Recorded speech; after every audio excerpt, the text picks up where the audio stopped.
sector has Recording in definitely been one of progress. those names that has been, or sectors and themes that has been more in play. And if you had a reignition of volume, right? You had this big move up, volume fading, volume was definitely better on this day.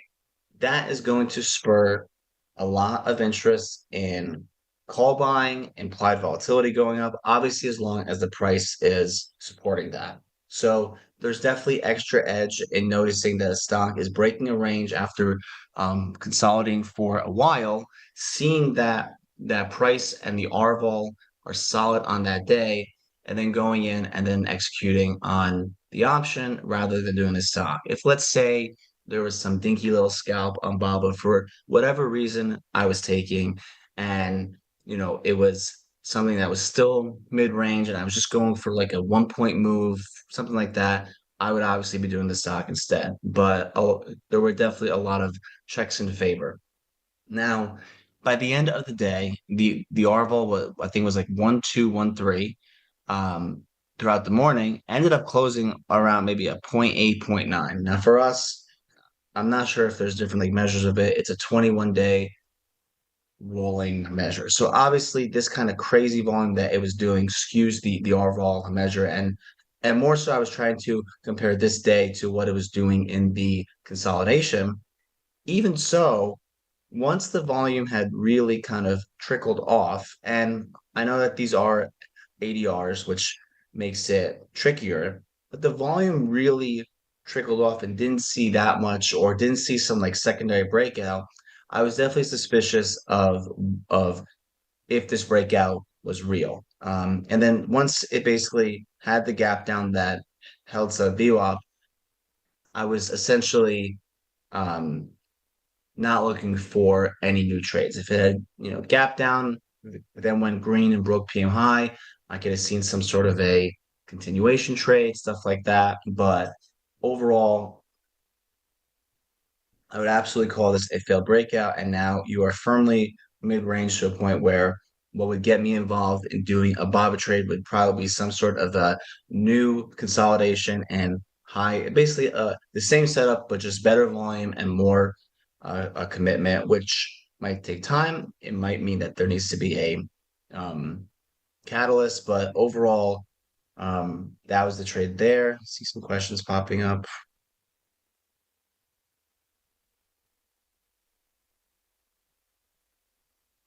I'll answer these shortly.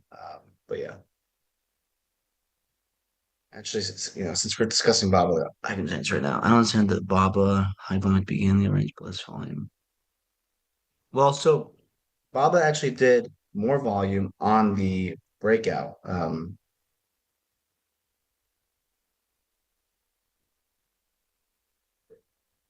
So we were comparing the morning volume essentially up to like this point, right? And how that was a good indication that it was looking like it was going to break out with a good pattern compared to this volume. You can just clearly see average 200K, average probably like 400K. And then once it broke 145, 30, or 40, massive volume. And that is what you want to see. I mean, like if you were to just show me this chart and that kind of volume, I would say Baba went 150 easily that day, right? It's very clear accelerating volume. And then I guess this, like the red flags started to form once you start seeing very anemic volume. Now price was holding and Baba was making higher lows. And from a idea trade, there was no real reason to get out. And then you kind of saw this breakout, but it essentially lacked momentum. But the fact that the volume kind of trailed off so much definitely was a red flag, let's say, from a continuation point of view. That answers your question. Um, yeah, absolutely. I mean, for swings, Chinese stocks are especially hard because it can close super strong here and then they sell it off overseas.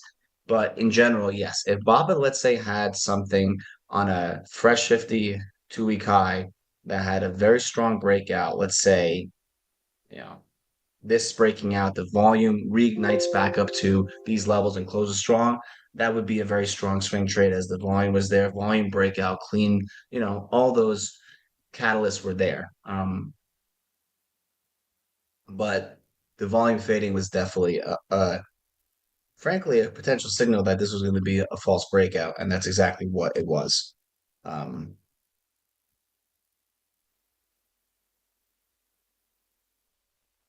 Um, yeah, so I mean, like I closed out the Baba trade kind of once the momentum failed. But if let's say Baba had that like secondary breakout and the volume was strong into the close. So the R-vol didn't close, let's say zero point 0.8, but it closed 1.2, which probably would have meant that the volume stayed around the open level all day. I would have absolutely swung it. Like the volume would have confirmed the price move. But the fact that the volume really trickled off made the trade a lot less exciting. But yeah. So going on to the next trade, also on Monday, I thought Reddit. Now, keep in mind with this, the reason for the move was fake, but that doesn't matter, I guess. Price is price, and it still gave you a very good opportunity. So one concept that I spoke about a few weeks back, I don't think that really touched on it the last couple of weeks, is that anytime that you see a new ignition in volume, you want to be looking to get involved in options, right? There was a catalyst that basically Google was going to do something regardless. The point is that Reddit was in a consolidation mode, and for this, and for Reddit, that volume is psychotic. I mean, I saw it and I was like, I'm not sure if this is a big deal, but the volume is saying this is a massive deal. And the fact that the daily is so oversold really, to me, meant there's a chance um, that this is something that could explode, right? So looking essentially to join um, an options trade on this. Now, Reddit, right? And there'll be a similar example for today, very spready options, especially on news. I mean, they already have spready options, but you add the fact that it suddenly becomes like volatile, it makes the trade hard. And it definitely impacts the grade that you give it and the amount of risk because you're probably risking at least 50%, maybe even 60 or 70%. But it's worth it if you think that I mean, because if let's say like that was true, right?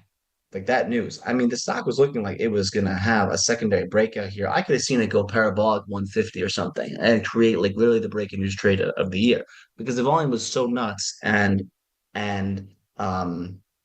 I mean like not only was the volume so nuts, but uh it was oversold as well, where a positive catalyst probably had some shorts in it, could really see a real meaningful move. So on the breakout, right, once it's consolidating, once it digests and holds, I basically started to bought a little bit here, but more on this break.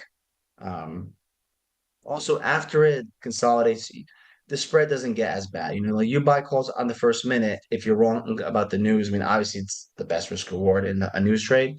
On a spready name, like you would have paid up $1.20. They were trading at 20 cents before. If it sprayed up and down, you would have lost the full thing.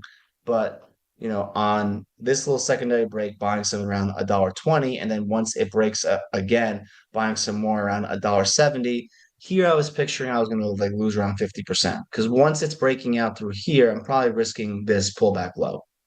Um, and then I took some off on this part, and then once this bar basically sold the rest here. I mean, this was a very fast bar because essentially they came out and refuted the story. So basically a average sale of around between 240 250. So with an average buy of around $1.20 to $1.50. So the trade ended up making around 100%, risking call it 50%. Now this price action is important to study because if it was true, right, and we can play kind of a um, pretend game, right? If this was true, it feels likely that the stock would have continued to um, um, Yeah, I can answer that question. I mean, like, sure, you're welcome to, but like if this was true, I think that what's it called? There's a real chance that these would have gone, or this would have gone like 150, and this would be going not a sale at 270, but potentially $7, $8. Um, yeah, I mean, as far as a keyboard setup, I mean, I don't really know exactly what I could help you on. I mean, basically, I don't have what's it called? Hotkeys on options, just our platform. I don't use them. So like that's all manual. So it probably takes me at least, I call it 15 seconds between typing in the symbol and executing. If you find yourself to be slow and it's